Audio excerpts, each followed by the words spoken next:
Thank you for being here today. I'm happy to introduce both Bradley and Shawana. And Bradley, I'm going to let you do the introductions and take it from here. And if you have any questions, please post them in the chat, and we're happy to facilitate those. And we want this to be more conversational and, focused on your thoughts and questions and conversation driven. So please feel free to post questions. Thank you so much, Doug. And thank you to Dr. Shawana P. Johnson, GISP, for being here. I'm really looking forward to talking with you about your career and how you've developed your business and what that means for sustainability and global supply chains. So just to start off, so tell us how you're associated with Case Western Reserve University. So my doctorate of management degree was conferred in 1998 from Case Western Reserve University. It was a flagship program for people that worked full-time and was meant to be what we call an applied PhD. So people that were not interested in becoming professors, but had a lot of rigorous engineering and or heavy corporate background and needed that extra little bit of understanding of how to do advanced research in a very rigorous way, and yet take it and apply it to the business world in a relevant way. And so I graduated from that very first program. That program at Case launched 50 other university doctorate of management degrees for applied PhDs, believe it or not. Scott Cowan headed it up at the time. And then it just kind of, once the program was so fruitful at Case, it's just been replicated all around the world, actually. That's incredible. So tell us more about, the beginning of your career and how education kind of played a part in that for you to ultimately end up at Case's PhD program. So my bachelor's degree is Bachelor of Science degree in Business Administration with a focus on marketing. My master's degree was in Management and Labor Relations. And it was after my master's degree, I started off working in high performance computing long before people knew what that term actually meant. So my very first job out of college was selling and marketing and understanding the technical sales aspect of high performance computing. I wanted to go to work for General Electric, but you had to have a master's degree. So I worked full time at a company called NCR in their computer department while I finished my master's. And then I got picked up by General Electric Information Services Corporation, where I worked with major corporations who were installing and adding massive technology programs to underpin their entire organization. So engineering programs for project management, accounts payable, receivable, general ledgers, everything on the business side. And that's, from there, I worked with a lot of people at General Electric. I got promoted. I had fabulous bosses, and I got promoted up the chain. And one of my bosses went to a division called GE Aerospace. So General Electric Aerospace. He called me up one day and he said, hey, do you still want to do international kind of like engineering, consulting, and sales work? I said, yeah, I'm living in New York City. I'm getting ready to go take over a division of Europe, and I'm on my way. He says, well, I have an opportunity for you. You'll be able to take over the whole world. And if you come and interview for this job, you'd have global responsibility. And I said, oh, yeah, what's it for? And he said, satellite technology. And I said, I don't even know if it has one T or two T's or one L or two L's. And I think you have the wrong person. He said, no, you have high performance computing background. You understand engineering services from a systems engineering perspective, and you know marketing.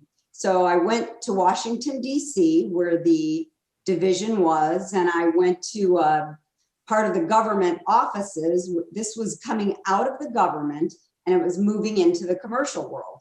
So I was actually in a classified facility with the government. I didn't even know what that was at the time. Red lights are spinning and people are escorting me around. And I went into a room where I saw my very first set of satellite images. So this is Earth observation satellite technology. And I saw Mount Fuji, it was exploding, the volcano had erupted and the satellite caught it. There were fires burning in Yellowstone. There was, the Aral Sea was drying up and you could actually see the dry salt beds all around it. And I was completely taken by the ability to see the globe, so up close and personal, and thought about what you could do with that. And as I'm walking around the room, they asked me, well, how would you sell this kind of data? And I said, well, how do you get it back down to Earth? And they said, well, it comes to a satellite ground station, and then it goes over to a processing center. I got the processing center and the computer part. And then you have a special software and you can use it for a variety of environmental and planetary purposes, land use, land change. And I said, well, what I do is I go to where those ground stations are because they have to have a lot of technical people there. And I bet there's some business people there too. And I'd see if there were any small businesses around that actually took the data and used it for something of value in the rest of the world. And then how many of these ground stations are there? And he said, well, there's 8 commercial ones. We need a lot more. I said, well, I'd start standing up more of those ground stations. And then I said, and where are the schools? Where are the schools at that know how to teach people how to do this? And he said, well, we have to start. That's part of your job. I said, so my job is to do the business and educate the world. And sure enough, the company was formed by a law. It was called the Land Remote Sensing Act. And it was a law that Congress put into place that said this technology is so good and so valuable that we created in the United States, we should share it with the rest of the world. And they created a law and 2 companies bid on a contract to make sure it began to happen. So I said, well, I'd find the universities with great engineering programs, great space engineering programs, great geography programs, land and studies of the surface of the earth. And I'd give them free data, a free training curriculum, and I'd find the people that have the software to look at it with, and I'd package it all together and give it away for free. And that guy left the room, and the gentleman that I knew that had asked me to come and interview for the position said, hey, this is great. When can you start? I said, well, when am I going to have the interview? And he said, well, it just happened. So that's how I got the job. And that's how it all started. Wow, that's incredible. Just as a reminder to our participants, if you have any questions, please feel free to reach out in the chat. Let us know. We'd be glad to take them. So with that and your time at GE Aerospace, you mentioned these people that you knew that really set you up for success. How important were mentors on your career path to get you where you are? They were everything. So for those of you that are seniors or those of you that are getting near to that place, the person you report to is extremely important. And the reason is they are the ones that can expose you to new opportunities.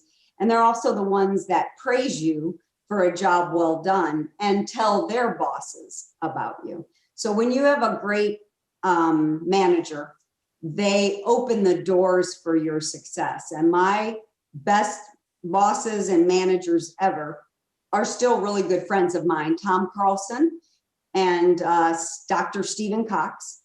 They were people that when they were asked, when they were sitting with boards of directors or other partners of the corporation, and they'd say, that's a great program, who did that? They'd have me sitting outside waiting, and they'd say, well, let me introduce you to the person that actually did that program. So they didn't take credit for themselves, although they could take credit because they managed my input, they helped orchestrate the strategic plans, but they always promoted my capabilities.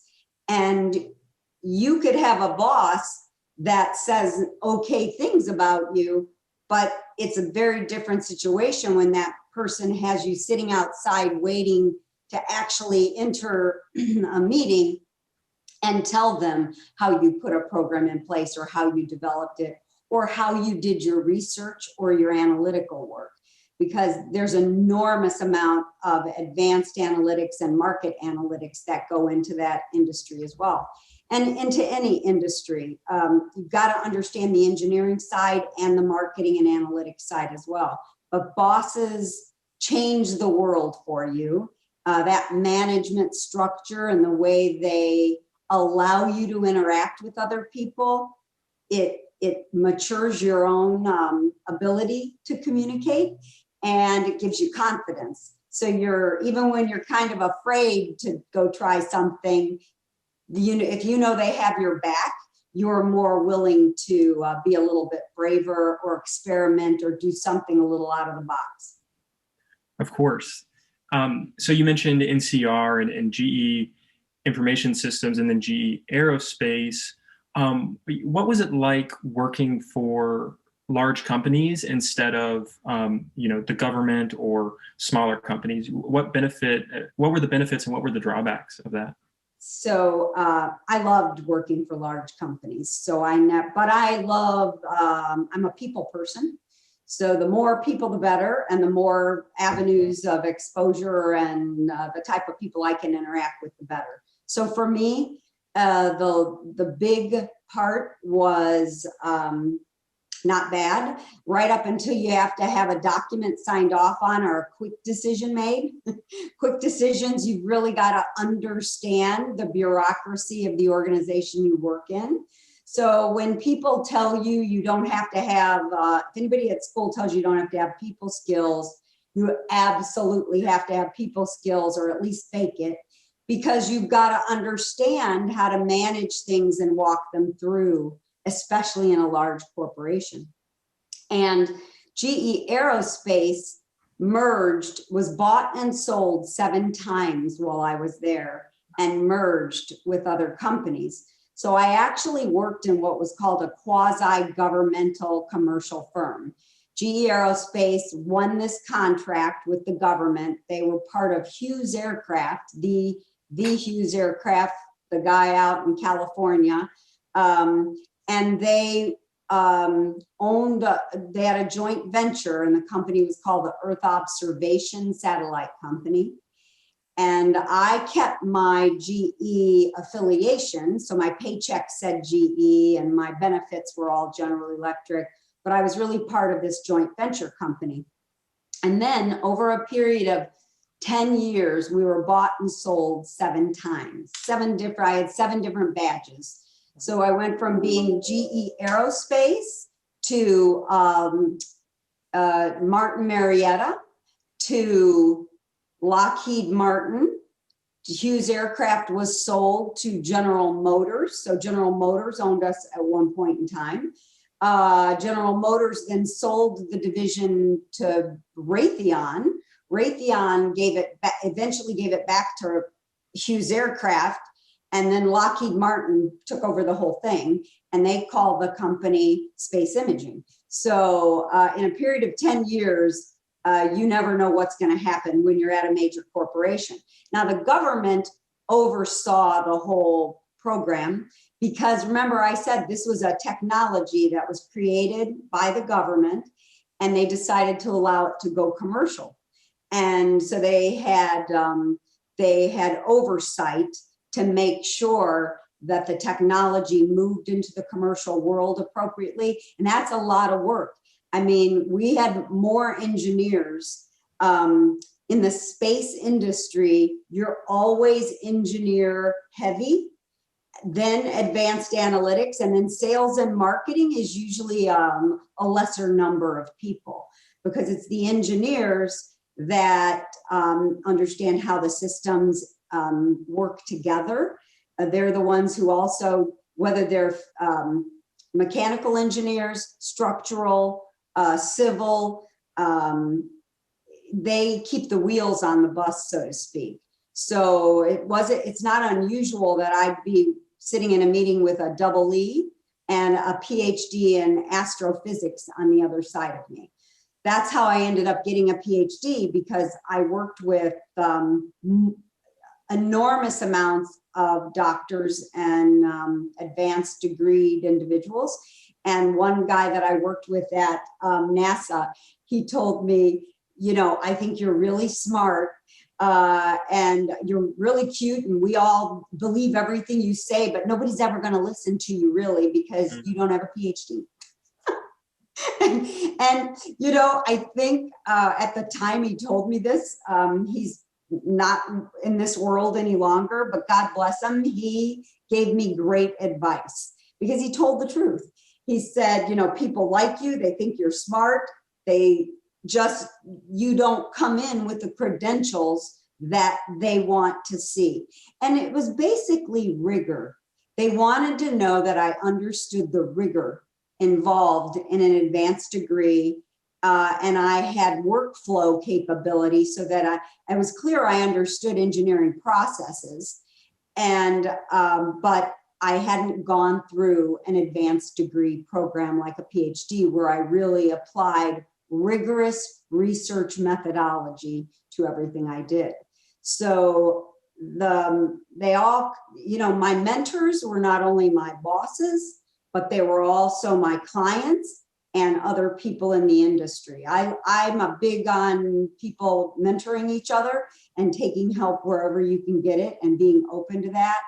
And big corporation and government is no different than a little corporation. You have to find people to work closely with. You have to be able to trust them and they you, and listen to each other, and trust that you have each other's best interest at heart. And so whether I was at a government division or I was working inside of the big corporation, it was really about big companies, small relationships. Keep those relationships intact. Yeah, I think that's a really, really beautiful idea, and one that kind of falls to the wayside when a lot of people think about the idea of big companies or working for the government.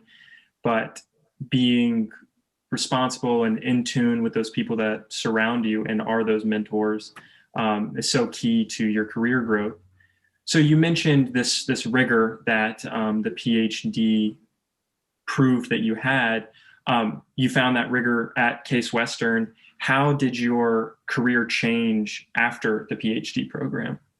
So it actually changed during it, but just at the last year. And it's interesting, on the very first day of the program, when there's a lot more people than there are at the end, needless to say, they said, kind of look to your left, look to your right. One or both of the people you just looked at won't be here on the day you're hooded. And that was absolutely true. And they really helped us understand that we were all going to go through some kind of change. Because when you enter a program where you do that much, first of all, that much reading and writing and research, your personal life changes for sure. But it changes the way you think. You ask better questions. You listen to people's answers with a different listening ear.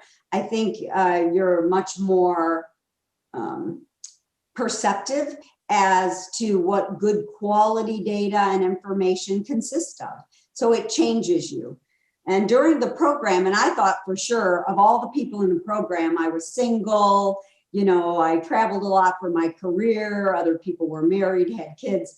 I thought, well, my life will change the least of anybody in this program.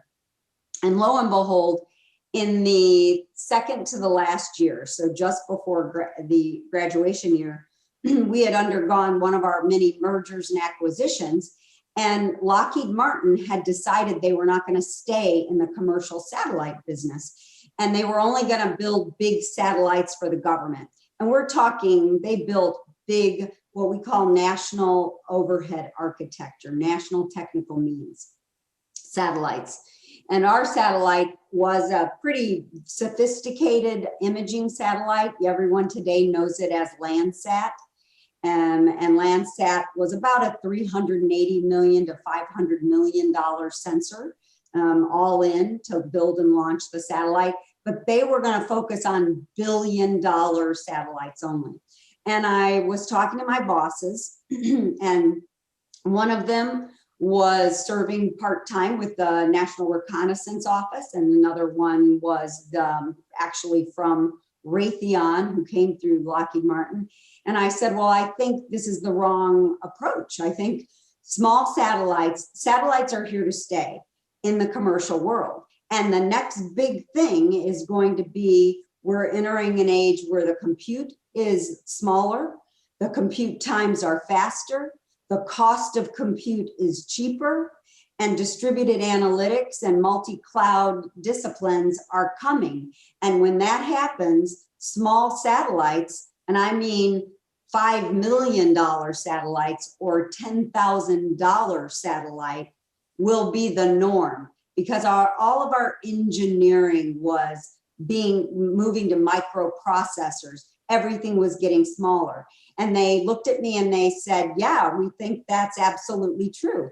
So I went back to my doctorate cohort, and we all talked about our respective industries, and I told them what had happened. And I said, I want to write a white paper and talk about this industry and why they should invest in the industry and stay in it. And actually, a lot of people in that program helped me, because we had a lot of CEOs in the program and people that were very well respected in the lot of industries. And so I wrote the white paper, turned it in. 2 weeks later, I got a five-figure bonus in my paycheck out of the blue. And I'm like, wow, somebody made a mistake. And I went to HR and I said, I got an extra lot of money, and I think you guys made a mistake. And they said, oh, that's not a mistake. Your bosses gave you that for some kind of paper you wrote. So I go trucking into the CEO's and head of the board's office, and I said, hey, thanks for the bonus. So you've changed your minds. And they went, oh, no, we haven't changed our mind, but that was a really good paper. Thus the joy of working for a big company sometimes. And I said, what do you mean? And they said, well, we don't want you to leave. We want you to stay. I said, well, what am I going to do if I stay here? I spent the last 10 years building this commercial industry. And they said, well, we're not going to go into that. We're not going to stay in that part of the small satellite business. So I went back to my PhD cohort and I said, hey, they love my paper. They're not going to do it. Well, they helped me write a strategic business plan for the first networked organization. It's called a matrix networked organization, where I use subject matter experts from all over the world to build the company and to provide market research and engineering services to all these companies all over the world that I knew were already involved in commercial satellite technology. So I went back to my bosses, I showed them the plan, and they said, wow, this is a great plan. And I said, still nothing. And they went, nope, Lockheed Martin is going to do this other thing, and that's it. And I said, well, I'm going to leave and I'm going to start this company. And they said, how can we help you get started? I said, it would be really great if I could take the database that I created for the past 10 years of contacts all over the world, if I could take it and work with it, and you'd allow me to have that. And they did better than that. They said, well, we can do better than that. And they sold me everything I needed to start the company in a technology transfer for $1. Wow. And so Global Marketing Insights was started with all the I still have paper clips that were purchased by them, because they said, we're not going to take the time to come close up your offices and ship that stuff back. We'd actually just give it away or tell somebody to get rid of it. It costs more to send it back than it did for me to have it. But the goal was the database. So that had 2,500 to 3,000 contacts in it globally. And today that database, so for our marketing analytics person, advanced analytics person that's on the phone, I think that was Katie. Katie, that database is now 1.7 million contacts around the globe in the commercial satellite industry.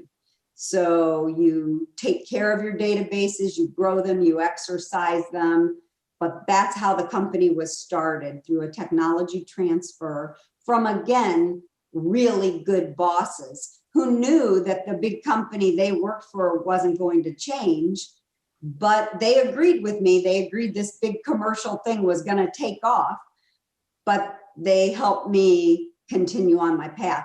And the gentleman that actually signed everything over is still one of my very best friends. He eventually became the director of the National Reconnaissance Office, and his name is the Honorable Jeffrey Harris.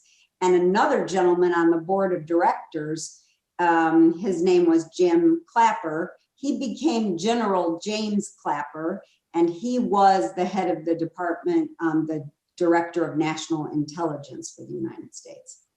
Wow, that is actually astonishing. It was to me too. So. The growth that you've seen in, I guess, 22 years is incredible.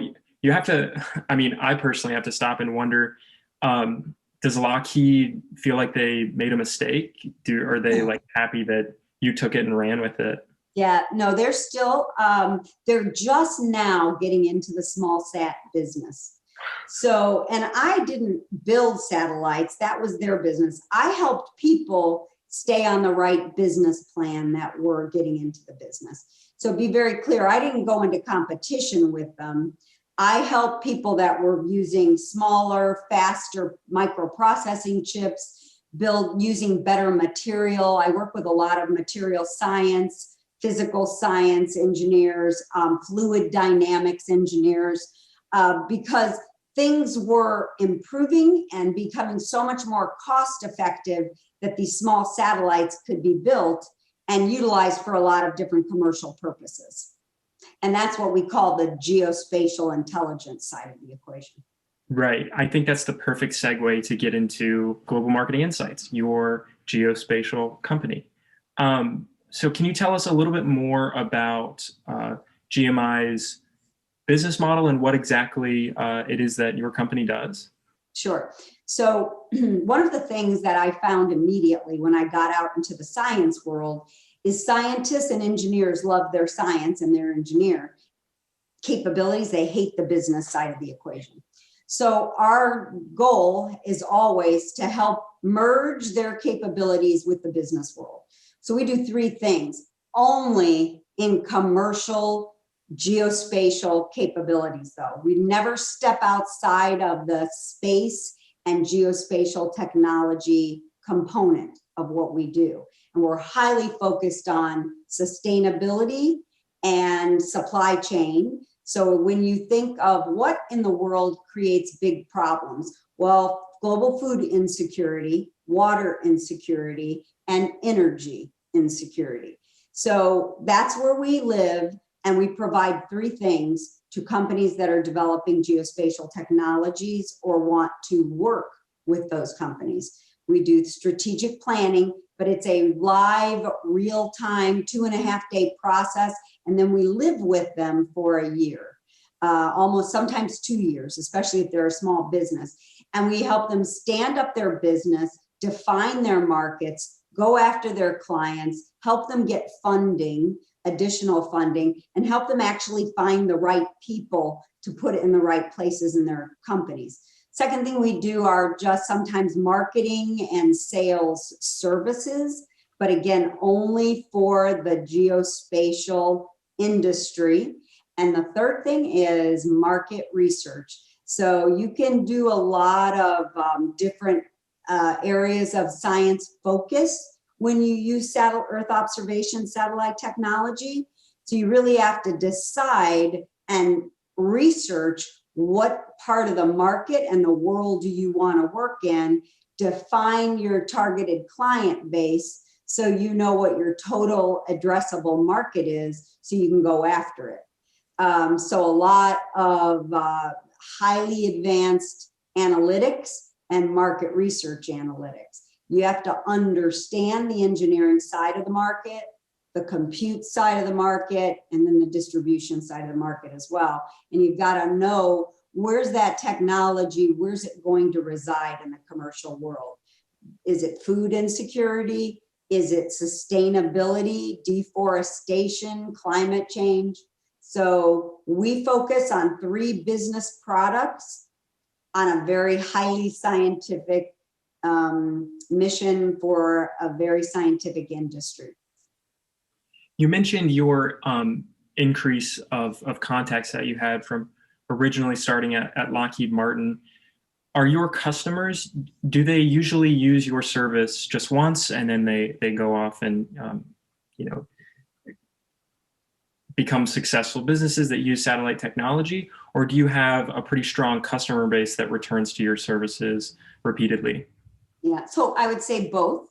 And sometimes we might not hear from people. We run into people over and over again because we used to travel 80% of the time. So we'd see people all over the world a lot. And then maybe we'd see them every year, but we wouldn't do business with them again for 5 years. Or some stay sustainable customers all the time. And they go on a subscription service for market research, so to speak. So it's a little bit of both.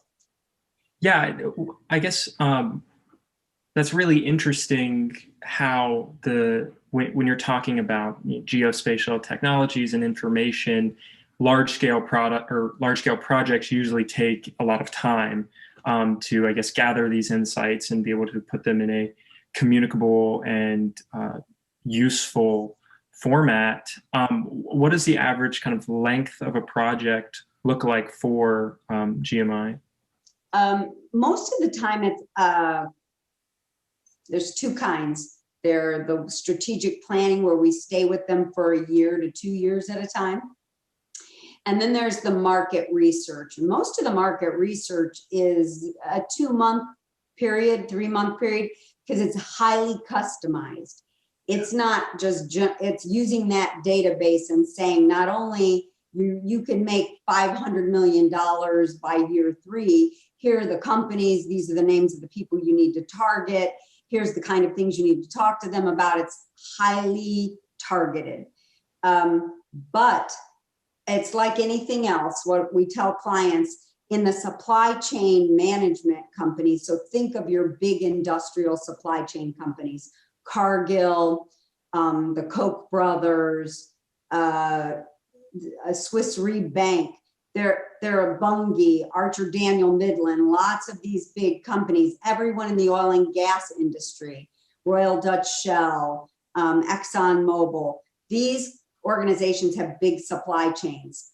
They usually want their market research in a very short period of time. So it's like anything else. I say, well, if you want this in a month, it would normally we deliver in 3 months. We'll just put more people on it and more time. So you increase the labor in a shorter amount of time and you produce the product faster. And our researchers are all over the world, and they all have a very specific set of subject matter expertise.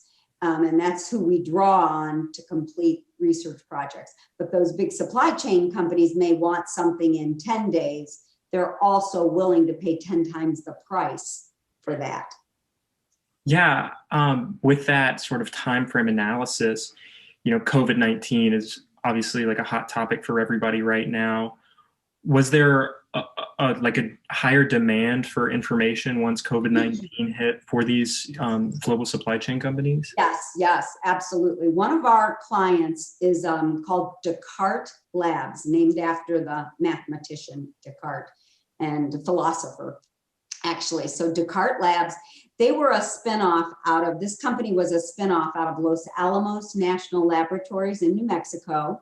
They are known for their highly advanced compute capability for satellite imagery, all in the cloud.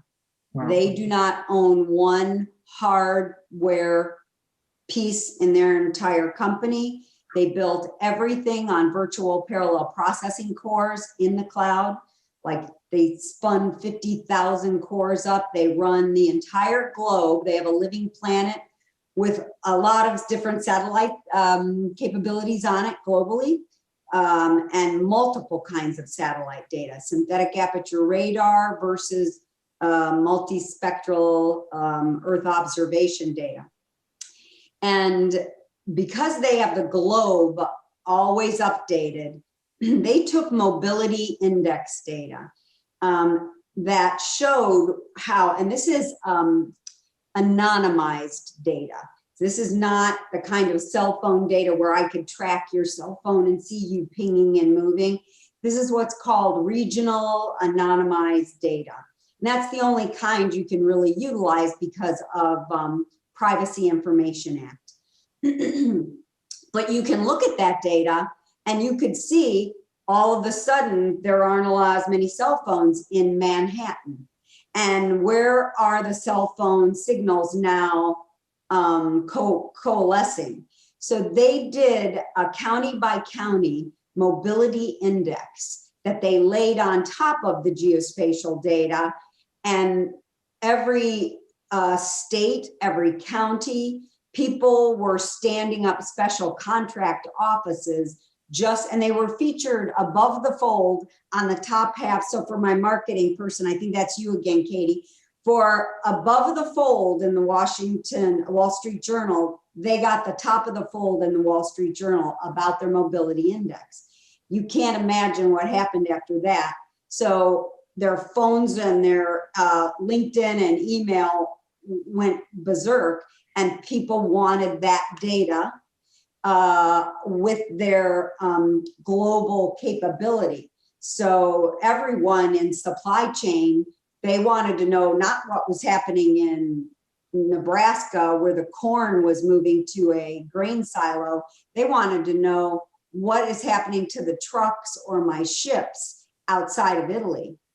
What's happening on the Rhine River, the biggest port where these cargo ships go in and offload grain and food products to the rest of the world. So mobility indexing, because of COVID-19, shipping, maritime information, logistics information, coupled with geospatial data, so you know where things are, it has gone through the roof because of COVID-19, and the need was immediate. And there weren't many companies poised to do that already had that great underpinning of data. So that's just one example, and I could give you hundreds of them, but it's very pertinent to the situation we're in, because not only were people worried about delivering product that was already in their supply chain, they're concerned about how am I going to get my new inputs to my product and keep on moving forward, because they're in countries that I can't access now. There are so many barriers to restriction to travel. It changed everything in the supply chain process. Yeah, I think that the image that you're describing from Descartes and Los Alamos is really helpful for some of our audience members if they don't know geospatial technology, or really even how to fathom it, because you're operating at such a big scale with complex numbers and data. COVID-19 aside, how does Global Marketing Insights use that data for sustainability purposes? So we focus mostly in sustainability on deforestation and climate change and greenhouse gas emissions. So because sustainability could be a lot of things. So geospatial satellite technology works best to observe illegal deforestation, where organizations and parties are going in, cutting down forests to plant maybe palm trees, because palm oil is a lot higher value in the world than maybe that forest is. Same in the Brazilian rainforest. I've been tracking the Brazilian rainforest my entire career because at one point in time, people wanted to log material out of there and they were selling it to anybody that needed paper and wood pulp. So think of IKEA. IKEA is one of the largest buyers of wood and paper pulp products. So for sustainability, people want to know, companies want to know, organizations want to be part of a sustainable, highly certified process. And the only way you can know that people aren't illegally deforesting something is to track and to monitor that forest. And you can easily do that with satellite data because you can see actually acreage where things have hectares that have been cut down. And then you can match that to data you find on the ground to find out if that was done legally or illegally. Greenhouse gas emissions, we're just now getting satellites, small satellites, that are able to read methane and CO2 and CO4 emissions off of the surface of the earth directly. I'd say about the size of football field, 2 football fields, an average landfill size. You can now use a satellite out of Canada that can actually give you particles per billion readout on those emissions. We've been able to do greenhouse gas emissions, but using airborne sensors or drones. And that data is very difficult to work with, and it's very expensive. So we're just now seeing satellites other than the big European and NASA satellites that looked at columns of air. You'll see on your weather channel, you can look at your climate change model, but that's looking at the ozone layer. And it's looking at particulates per billion in the ozone. I'm talking now about sensors that can actually see right down to a landfill or an oil and gas field and tell you where fracking is going on and where maybe methane is leaking. So sustainability and geospatial technologies tied very closely together, because also now we have better, maybe not the best yet, but we have better government regulation. So we actually now have some substance to telling a company, you need to monitor this, because if you don't, you could face a fine. And also in Europe, they have carbon credit trading system. So you not only want to make sure the products you have come from sustainable resource areas, but you also want to make sure you're doing your part as a big company, managing your own carbon footprint. And there are a lot of ways to do that statistically with real numbers behind it, with satellite, airborne, and terrestrial geospatial sensors. Yeah, I think that's just incredible, especially where we're at right now, being able to have timely, accurate, and specific data to kind of hold corporations or companies, whether accountable or just for their own use, to know where they're headed or where they've been. We've actually we've got a couple of questions from the chat. One from Bob Sopko, who asks, "Are you able to count herds of cattle, or is it too far away?" So there's actually a gentleman in Toledo, Ohio, believe it or not. He was a professor out of Bowling Green University. He created a sensor that actually measured keratin. And does anybody know what keratin is? It's hair. So we use that sensor can look at, take a heavy keratin signal, and then you have to match it though with a lot of other sensor data. So the long answer to your question is you could eventually get there with high resolution imagery. That's very expensive. It comes from companies like Maxar Digital Globe. Airbus out of Europe has a very, those sensors, that data is very expensive. So you'd have to match multiple types of satellite imagery and sensor data, but you could eventually track herds. Now, you have to be in the right part of the world to do that as well. So you've got to be able to see them as they move. There are algorithms now that track movement, and we know how to track movement. But years ago, we were tracking livestock and elephants across the Sahel in Africa. So we could do that 30 years ago. But remember, that's a great big open area.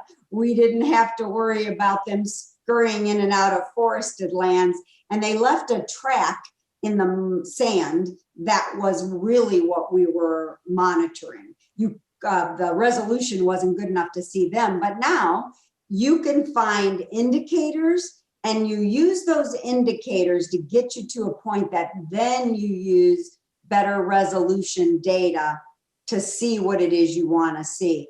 Certain parts of the world, tracking livestock wouldn't be so easy because the land would not be conducive to you seeing them. And radar imagery, even though it can see through trees and see through cloud cover and tree canopy, still wouldn't give you the kind of target reflection. But in some places, it's possible. Awesome. We have another question from Sammy Maynard. She asks, what was your experience as a woman in a technology industry, and how did you navigate any difficulties? So, funny story. I went to my very first really big remote sensing meeting. It was called the American Society of Photogrammetry and Remote Sensing, ASPRS. I mean, who names an organization the American Society of Photogrammetry and Remote Sensing? And it took me a couple of years to learn how to say it, actually. So I went to my first meeting. Now I'm the president of the Eastern Great Lakes region of that American Society of Photogrammetry and Remote Sensing. I went to my very first meeting. There were 5,000 men. The meeting was in, I think it was in Texas. And there I saw 3 other women in the room. The one was a person that was my mentor, and her name was Dr. Tina Carey. She eventually became the president of that organization. But so for me, remember I told you I'm a people person, I loved it. And I had come out of the computer industry. And most women that I went to college with went into sales. They went to Kraft Foods, they went to Xerox. Some of them went to IBM, but not too many. I was one of the few that jumped into computer technology with my whole body and soul and spirit. So I was always navigating in an environment of a lot of men. And to me, it was normal. I mean, in my programs at college, there weren't very many women. And I started hiring a lot of women. When I took over worldwide sales at that division of GE Aerospace, I hired the best people for the job. So I caution you, forget everything, get the best person for the job who's going to make the company succeed. Because if the company doesn't succeed, your career doesn't move forward, and that pretty little thing every couple of weeks that comes called the paycheck might not come. So you pick the best people for the job. But I hired a lot of women. And then over time, I'll tell you the honest truth, a lot of women opted out of their careers. They didn't leave because they were treated badly or they were mistreated. They got married, they decided to have families, and they made another life decision. I was in the side of the business. We traveled. We had worldwide territories. There was no Zoom. And truthfully, up until March, I was still traveling 50 to 80% of the time. I can tell you honestly, if I've ever been discriminated against, I didn't know it. So maybe ignorance is bliss, but I've had great bosses, men. I've never had a woman boss ever. I've been the woman boss a lot, but I've never had a female boss. I've worked with a lot of high-level females now in government, and now a lot of really high-level females in the aerospace industry. So everybody's come along on their path. There are a lot more women than there used to be, but I was never discriminated against. I think, as a matter of fact, I think I was well protected, and I was protected from perspective. They wanted to make sure my career kept moving forward. So they gave me really good advice, and I could introduce you to my bosses that did that for me. You'd love them all. But it's true, there were not a lot of women. And I just thought, wow, because there were more women in the computer industry than there were in the satellite industry, for sure. And that's changed, but still people, and now men, opt out equally as much because they decide they're going to make a different life choice. And there are still some parts of this business you have to travel a lot. And you have to, that's a personal decision. You have to make kind of those personal decisions along the way for yourself and your business. And and I didn't really think about it. It's not like I said, I'm never going to get married, I'm not going to have kids. I just wasn't at the time. Now I am. But I kept moving forward because that's what there was to do. And it was fabulous and exciting and, for me. So be very careful. It's a personal decision. And I'm telling the truth when I say I've never been discriminated against. And if I was, they did it so far behind my back, I never realized it. So. Well, that's incredible to hear. We're approaching our close. So I just want to say thank you so much for your time and giving us all this really rich information about your career and what Global Marketing Insights does and how it positively affects, the government, companies that it works for, and everything in between. So thank you so much to Shawana, and you can take it away, Doug. Thank you, Bradley, and thank you, Shawana, for taking the time today to talk about your career journey, your experience with supply chain and sustainability, as well as marketing. We greatly appreciate it when we have great speakers who are willing to talk to our students, faculty, staff, alumni, and community members about their journey.